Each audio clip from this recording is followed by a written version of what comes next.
matapos ang usap-usapan sa social media gaya ng Facebook at Twitter na may gustong magpapatay kay President-elect Rodrigo Roa Duterte at PNP Chief Ronald De La Rosa na mula 10 milyong piso na pabuya ay inangat ito sa 50 milyong piso na pabuya para sa mga taong makakapatay sa kanilang dalawa.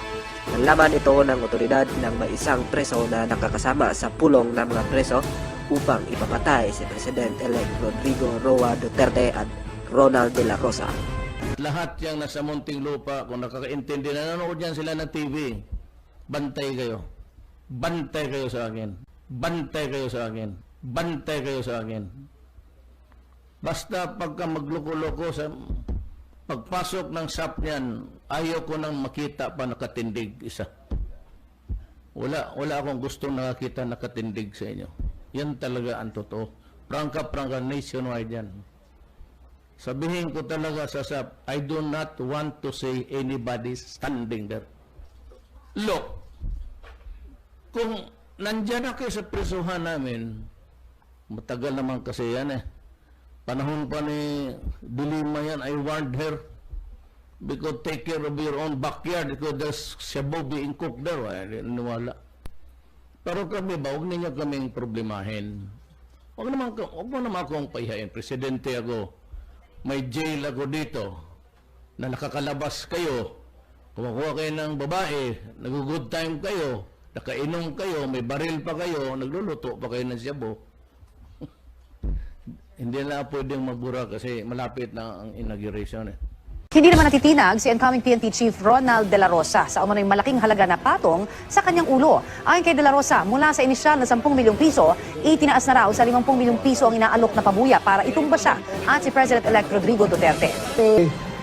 Yung mga addict yan, mga biktima lang naman yan. Kaya sana magbago na sila. Hinto na nila yung ginagawa nila. Sa poser naman, malaking tsansan yung mamamatay kayo pag hindi nyo ihinto yung kakapos ninyo. Sa drug lord talaga, pangkahan na tayo. Sigurado, lalo na ngayon, pinupatungan nyo kami ng ulo namin. So, sino lang sa atin ang mauna? Unahan na lang tayo. Pakita nyo yung galing ninyo. Pero I'm not fucking you guys. Pero putang ina pag nahuli kita dito, patayin kita. Totoo. You could tell Dilima and the rest of wala akong problema sa kan. She investigated me dito. Ang bang extrajudicial killing. Pag nahuli kita dito may droga, papatayin talaga kita. Walang istorya yan. Yung waiter nakikinig tanong yan. Pag nagkamali yan, kamali ka, punta ka dito ng droga, I'll kill you, period. Kidnap ka, lalo na patayin mo after ransom na, tapos binayaran na, patayin mo, patayin kita. Walang problema sa akin. Pagka nag-rape ka, pinatay mo, patayin kita. Kaya naubusan ng rapist na mga ulul. Pag nag-robbery ka, kaguluan mo ng rape, tapos plus homicide, patayin kita. If you rape a child, patayin mo, patayin kita.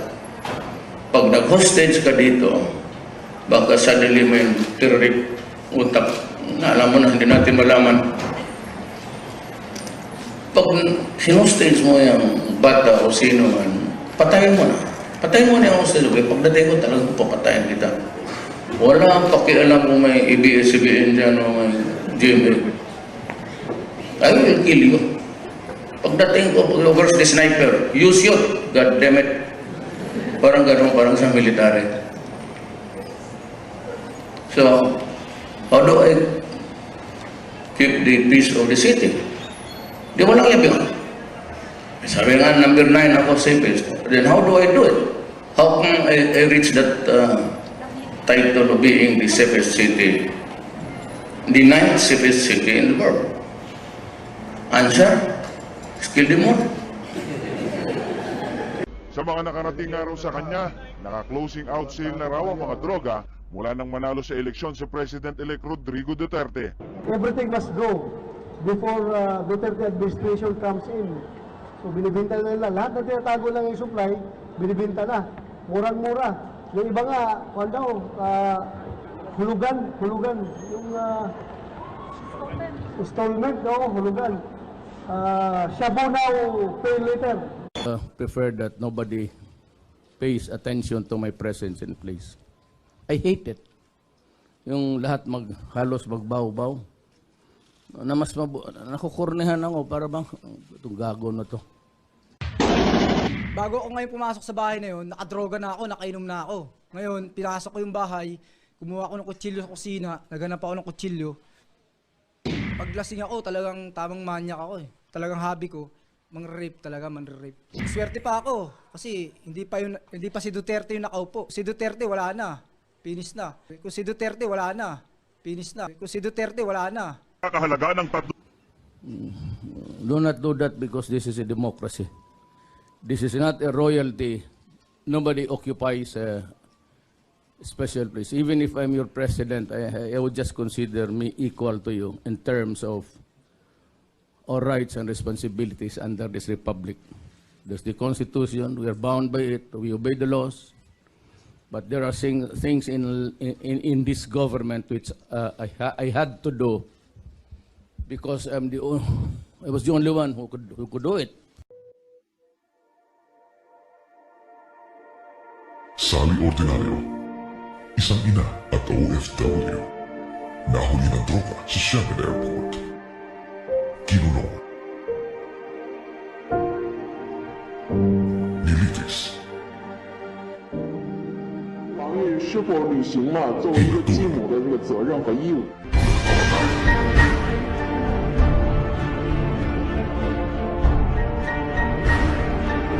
Kumakakukulit ako para maligtas yung buhay niya, para mapatunayan niya na siya innocent lang. Biktima lang. Kasi hindi na yung mga nagpalipad sa kanya, huwag na ng NBI.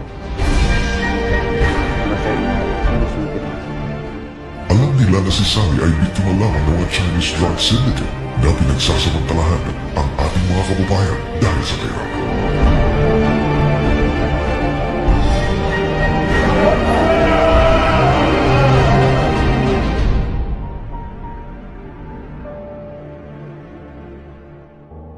Nagmakaawa ang magulang. Nagmakaawa ang ating Pangulo. Nagmakaawa ang sambayanan.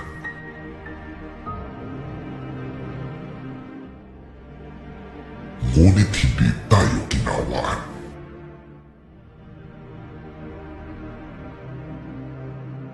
Walang halaga sa otoridad na Chino ang buhay ng isang Pilipino. Mababa ang pagtingin sa atin. Kaya walang halaga ang buhay natin sa kanila.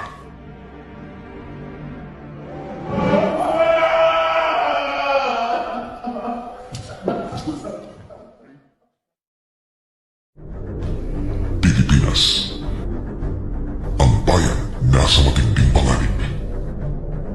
Tumulong na ang mga tauhan ng Drug Enforcement Agency ng Bansang Amerika sa pag-iinspeksyon sa Shabu Laboratory sa Parañaque.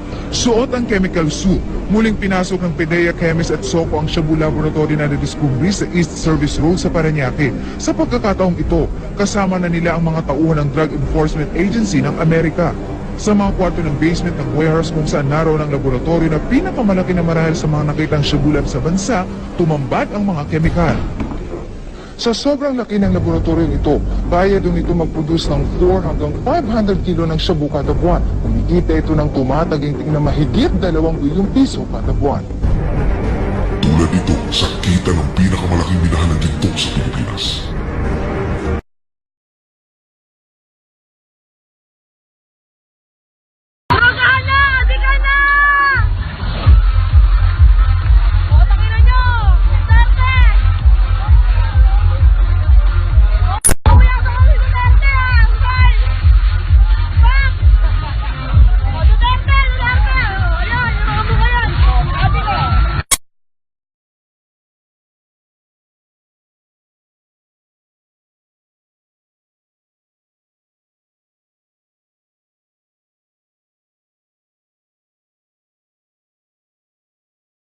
nasaan ang NBI, ang anti-drug nila, or whatever that agency is called, saan yung pulis, saan ang PDEA, bakit ganon karami ang namatay?